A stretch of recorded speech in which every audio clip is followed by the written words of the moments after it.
জানানো হয়েছে এবং তারা বলেছে তদন্ত করে যদি জানা যায় যে এটা হত্যাকাণ্ড আইনগত সর্বোচ্চ ব্যবস্থা নেওয়া হবে। প্রশ্ন না দিয়ে নিয়ে যায় সমস্যা নেই।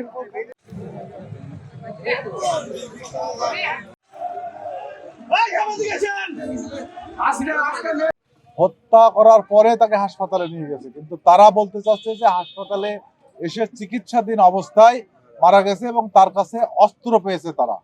এটা সম্পূর্ণ মিথ্যা বানোয়াট কথা। তারা তার কাছ থেকে কোনো অস্ত্র পায়নি। সেই ফ্যাসিস্ট সরকারের দোসররা এটা করেছে। তো আমরা এটার সুষ্ঠু বিচার চাই। আমি মনে করি ব্যক্তিগতভাবে এটা বিচার বিভাগীয় তদন্ত হবে এবং সেই তদন্ত কমিটিতে একজন জজ সাহেব থাকবেন, একজন ম্যাজিস্ট্রেট থাকবেন এবং একজন আইনজীবী থাকবেন এবং সেটা অবশ্যই আমাদেরকে জানিয়ে করতে হবে যেন আবার কোনো দোসর অফিসার সেখানে নিয়োগ না পায়।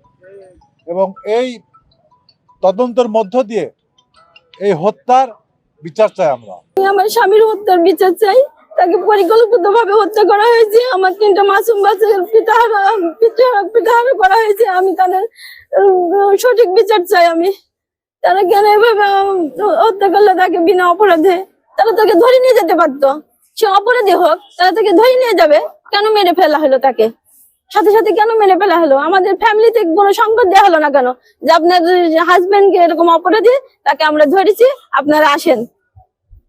কেন তারা আমাদের বাসায় সংবাদ দেওয়া হলো না? তারা পরিকল্পিতভাবে এভাবে গুম করে দিয়ে তাকে খুন করেছে।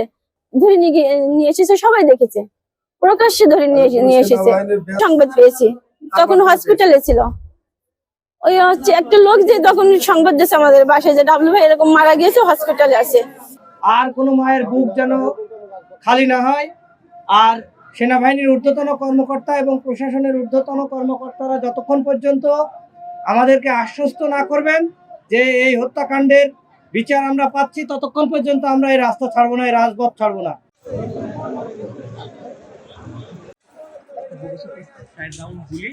আর একটা মেডিকেল উদ্ধার করা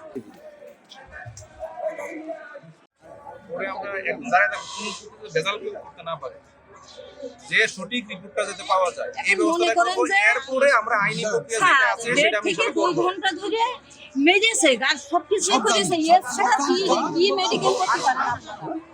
এইটাই তো সবচেয়ে বড় সাক্ষী। না এমনি বলতেছি যে এইটাই তো বড় সাক্ষী লাগবে।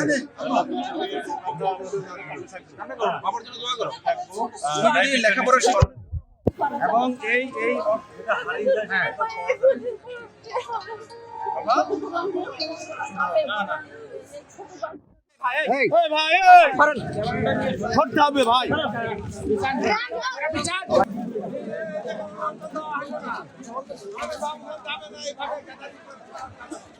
এবং আমরা ইতিমধ্যেই অ্যাক্টিং জিওসি ব্রিগেডিয়ার ওসমানীর সাথে কথা হয়েছে।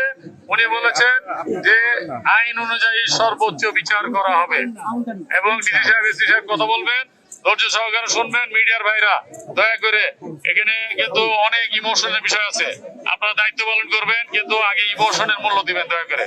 এখানে এই জায়গা থেকে সরে যাবেন ওনার কথা বলার পরে, তারপরে আমরা সিদ্ধান্ত নিব কি হবে। সকলকে শান্ত থাকার আহ্বান জানাচ্ছি এবং আমরা দুঃখ প্রকাশ করছি যে এরকম একটি ঘটনাতে একজন নেতার মৃত্যু হয়েছে। আমরা দুঃখ প্রকাশ করছি। দেশের কোনো একটা জায়গায় কোনো একটা ক্রাইসিস তৈরি হয়, অনেক সময় হয়, তো আমরা এটা লফুলি আমরা সর্বোচ্চ ধরনের আইনি প্রোটেকশন যে বিচার ব্যবস্থা যেটা রয়েছে দেশের, আমরা সেই কার্যক্রমগুলো পরিচালনা করব। আর ওনার মৃত্যুটা যদি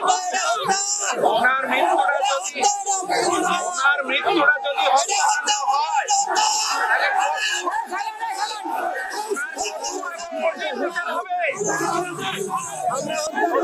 মাধ্যমে যদি জানা যায় যে এটা হত্যাকাণ্ড হয়েছে, কেউ রেহাই পাবে না। সরকারের সর্বোচ্চ মহলে গত রাত থেকে শুরু করে সকাল পর্যন্ত সরকারের সর্বোচ্চ মহলে জানানো হয়েছে এবং তারা বলেছে তদন্ত করে যদি জানা যায় যে এটা হত্যাকাণ্ড আইনগত সর্বোচ্চ ব্যবস্থা নেওয়া হবে। লাস্টে এখন নিয়ে যেতে দেন, আমরা এখন হসপিটালে নিয়ে যাই। আমি কথা দিচ্ছি আমি নিয়ে যাচ্ছি, আপনারা আমার কাছ থেকে হিসাব রিপোর্ট নেবেন। আমি সিভিল সার্জন সাহেবের সাথে কথা হয়েছে, উনি ওয়েট করতেছে। আমরা এখানে নিয়ে ওনার কাছে দিলে উনি আমাদের উপস্থিতিতে পোস্টমর্টেম করবে। ডাক্তাররা এখানে সকল যন্ত্রপাতি ইকুইপমেন্ট নিয়ে রেডি হয়ে আছে, আমরা গেলেই উনি ওনার কাজ শুরু করবেন। ডিসি সাহেব, এসপি সাহেব যাবে এই মৃতদেহ